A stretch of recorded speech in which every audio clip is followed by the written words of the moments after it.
Sir मेरी job 13 या 14 दिन में लग गई थी। 13 से 14 दिन में। Yes sir. जब आप आए थे तो आपको लगता था कि इतनी जल्दी जॉब लग जाएगी, ऐसा कुछ रहेगा? No sir. हेलो फ्रेंड्स, आप लोगों का स्वागत है स्किल्ड हिंदुस्तान में। आज हम बात कर रहे हैं भाई, एक कोर्स करने के बाद आपकी जॉब लगती है, कैसे लगती है, किस तरह आपको कितना लर्न करना पड़ता है। तो हमारे साथ है मिस्टर अभिषेक, जिनका अभी 2 से 3 दिन पहले जॉब लगी है कोर्स। तो अभिषेक, आपने कौन से बैच में ज्वाइन किया था और किस तरह क्लासेज रही और कितने दिन में जॉब लग गई आपकी? सर मेरी जॉब 13 या 14 दिन में लग गई थी। 13 से 14 दिन में। Yes sir. जब आप आए थे तो आपको लगता था कि इतनी जल्दी जॉब लग जाएगी, ऐसा कुछ रहेगा? No sir. तो इसमें कैसे रहा? आपने जो 14 से 15 दिन में क्या सीखा, कैसे रहा, वो थोड़ा सा जो हमें देख रहे हैं उनको कुछ बताना चाहोगे? यस सर, जो आपने बताया वही सब कुछ इंटरव्यू में पूछा गया था और जैसा जैसा आप बताते थे वैसा वैसा हम हॉस्टल में करते थे और इधर भी हम उसी की ट्रेनिंग करते थे। और जैसे आप बताते थे उधर भी वैसे क्वेश्चन पूछे गए हमसे और बिल्कुल ठीक ढंग से पढ़ाते थे आप, मतलब। जी। तो इसमें जो जैसे आपका इंटरव्यू हुआ, ठीक है, वो तो इंटरव्यू फेस होता है। अभी आप काम कर रहे हो पिछले 2 से 3 दिन से, तो काम करने में कोई दिक्कत आ रही है या जो चीज़ें हैं वही चीज़ें हैं या कैसे है? यस सर, काम करने में तो कोई दिक्कत नहीं आ रही है वैसे। और पीएलसी का कोर्स था वो मैंने अभी लिया है और उधर वो काम है पीएलसी का। ओके, पीएलसी का भी है। Yes sir. और चिलर का भी मैंने नहीं लिया था और उधर मेरे लिए चिलर का भी है।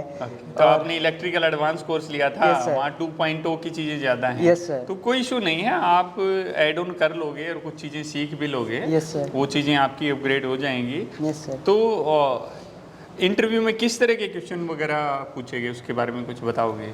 उसमें सर मेरे थे स्टार डेल्टा के बारे में पूछा गया और ब्रेकर के बारे में पूछा गया था। और तो पहला इंटरव्यू था या कैसे था वो? पहला ही था। तो डर लग रहा था जब गए थे कि क्या सोच के गए थे माइंड में कि होगा नहीं होगा, क्या था? मैं तो ऐसा सोच के गया था कि होगा तब भी ठीक है और नहीं होगा तब भी ठीक है, मतलब इंटरव्यू तो देना है। हाँ, अभी तो 13 ही दिन हुए हैं। Yes sir. ओके। तो जो लोग देख रहे हैं उनको कुछ मैसेज देना चाहोगे आप? यस सर, आप ऐसा कर सकते हैं कि आप स्किल हिंदुस्तान में ज्वाइन कर सकते हैं और अपनी लाइफ को बेटर कर सकते हैं। तो अभी पापा हैं, पापा आपको इधर छोड़ने भी आए थे। मेरी भी कम से कम 3-4 बार बात हुई। आपकी जॉब लगी उसके बाद भी बात हुई, तो वो भी काफ़ी खुश थे कि काफ़ी कम समय में आपने वो चीज़ें अचीव कर ली। तो जो लोगों को जो देख रहे हैं मैं उनको कहना चाहूँगा कि भाई ये चीज़ें ना उतने टाइम में अचीव हो सकती हैं अगर आप मेहनत करते हो। यहाँ पर हम खेलने नहीं आते हैं, यहाँ पर पढ़ने आते हैं। एक पैसा घर वालों का हम यहाँ पर लगा के आते हैं। तो 8 घंटे क्लास के अंदर और 2 घंटे आप घर पे जब रूम पे जाते हैं, हॉस्टल पे जाते हैं, जब प्रिपरेशन करते हैं ना, तो आपका पहले या दूसरे इंटरव्यू में ही सिलेक्शन हो जाएगा। और वो भी एक डिफरेंट, मतलब एक कॉन्फिडेंस के साथ में, हाँ भाई मेरे दम पे हुआ है। इससे पहले भी कुछ जॉब करते थे आप टेक्निकल की? यस सर, मैं अपने हिमाचल में काम करता था। किस तरह का काम था तो? ये इलेक्ट्रीशियन का, हाउस वायरिंग का। ओके, बेसिक हाउस वायरिंग का। Yes sir. तो बाकी चीज़ें यहाँ अभी सारे कॉन्सेप्ट आपके क्लियर हो गए? Yes sir.